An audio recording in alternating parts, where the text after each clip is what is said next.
listening to my friend Gary Anderson on Night Dreams Talk Radio, the best in paranormal radio. Well, hi, everybody. This is Gary at Night Dreams Talk Radio. Well, in the news today, the FCC is clamping down with the carriers out there, the phone companies, the cell companies, all that stuff. The robocalls you might get, your local area code. You answer it, and it's somebody doing a fake call saying they're with the IRS, or you pick it up and it's some collection agency is after you. That is highly illegal. And starting in 2018, all these carriers have to have a system where it doesn't happen anymore. But I'll tell you a little secret. If you get any of those phone calls now, write down who they are. Try to find out. A lot of times they won't tell you who they are. But if they're dumb enough to tell you, hey, I'm an ABC collection agency and you owe us money, write down the time, the number they used to call you. Because that is illegal, and you might make some money off of it. And also, if you got a collection agency calling you, and you never gave them permission to call your cell phone number, that is highly illegal. If they call you, and they call your cell phone about a debt, and you never gave permission, you can go after them, and you can get up to $1,000. So you need to keep track of that. Now, China has come out with a new tool to identify people. In the United States, they do it by your face and stuff like that. Well, China has come up with another system. It's the way you walk. That's right. The way you walk, they can trace down now who you are in their image and data bank. They're going to nail you. I think everybody better learn how to do the Michael Jackson. That way it might be a little bit harder. And now Trump has come out and said here recently, he'd like to see all the citizens in our country chipped. That's right, a microchip in us. I'm not sure if I'll even agree with that one. That is bad enough where, they're going out and busting people now for their DNA. If you did a background check on your family, trying to figure out where they came from, and you submitted your DNA to them, they're actually now using that DNA from some of these companies to trace down, people have committed crimes. I think it's going a little bit too far. But I don't know. Technology is just moving so far, and there's no protection, and we're giving up our rights faster and faster and more, it seems like, each day. Well, anyway, right after this, we got Michael W. Hall, and then later on the show, we got Troy Bacon, and then we got a special guest in at 8 o'clock Pacific West Coast time. We'll be right back with Michael right after this. Do you have a paranormal story you want to share on Night Dreams Talk Radio? You could be a guest. Email us at nightdreamstalkradio@gmail.com. Please check out the Night Dreams Talk Radio website at www.nightdreamstalkradio.com. Also, if you want to keep our show free of advertising, just hit the donate button. Give $1 or $2. Remember, all prior shows are always free to listen to. We at Night Dreams Talk Radio thank you for your support. And don't forget, all month long, we're going to be talking about aliens, UFOs, and abductions.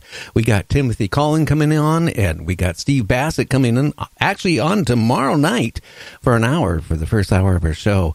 Our guest right now is Michael W. Hall. A little bit about him. He's our Saturday host from 7 to 8 p.m. on Night Dreams Radio Network with his own show. He's a former, judge pro tem for Thurston County. He's a practicing lawyer. He's also known as the paranormal lawyer. Michael W. Hall, how you doing tonight, my friend? Hey, Gary, I'm doing wonderful. Thank you for asking me to come on tonight and talk about some really strange events here. This is going to be a fun show. By the way, I don't know if you can hear it on your end, but on this end, I'm hearing the delay. So we're hearing what we're just talking about 7 seconds later. Now, do you have speakers or something in the background that I think that's where it's coming from? I don't have any speakers on. Let me just see here. Turn that down. I don't think so. Let me Let me make sure. Okay, sir. There we go. Okay. How's that? There Okay. It wasn't my side. I knew it. I spent all this money for this new equipment this weekend. My wife would totally cut what off if it was malfunctioning. I spent hours on this equipment to make sure it would work for tonight. Oh, I think it sounds awesome. Some of the new servers and things that you got, that'll be great. Oh, yeah. Any difference in my voice? I mean, do I sound like Tiny Tim yet?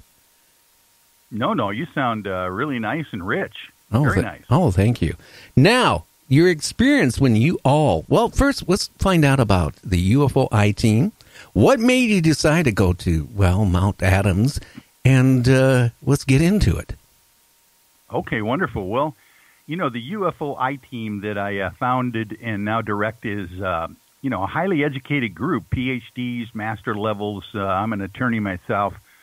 Field investigators who go out and investigate paranormal activity, UFOs, Bigfoot, missing time, cryptids, even ghosts, and those kinds of events. When we were recently this last summer up at Mount Baker, up in the northern part of the state of Washington, central Washington there, basically, doing an investigation up there and capturing some really interesting UFO footage on our night vision and our stop-action photography and FLIR video, some of our sophisticated equipment.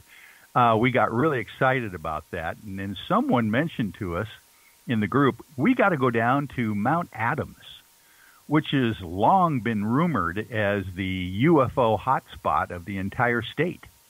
And, of course, down there in the central south part of the state of Washington, almost in Oregon, actually, is ECETI Ranch. That's James Gilliland's ECETI Ranch.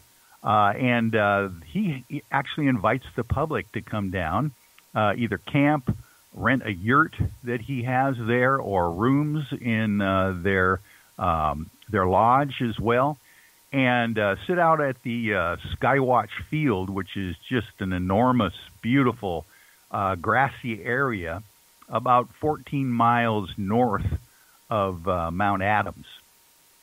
Actually, I'm sorry, 14 miles south of Mount Adams is where ECETI Ranch is.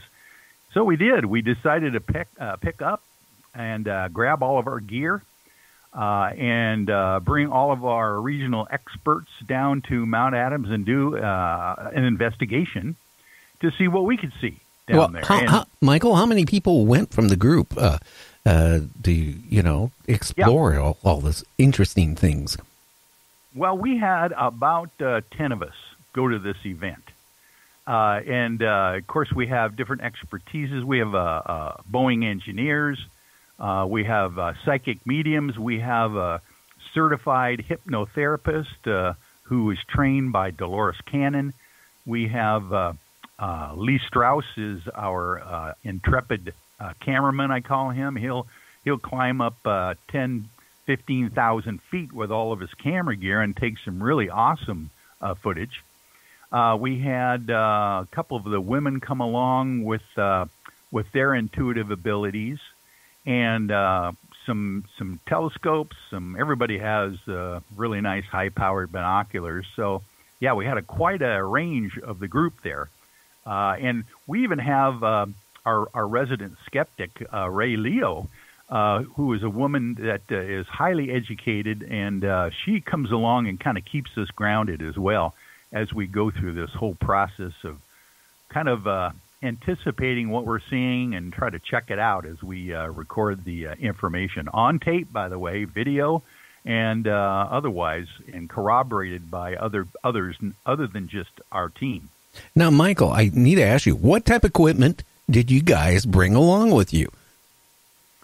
Well, when we set up for a traditional Skywatch at the UFO I-Team, we have at least 3 massive tripods full of equipment. We have, Lee Strauss has, a lot of them are, there's Canon, there's different, as you know, there's wonderful companies out there that have some awesome gear, and we've been lucky enough to, garner them over the years.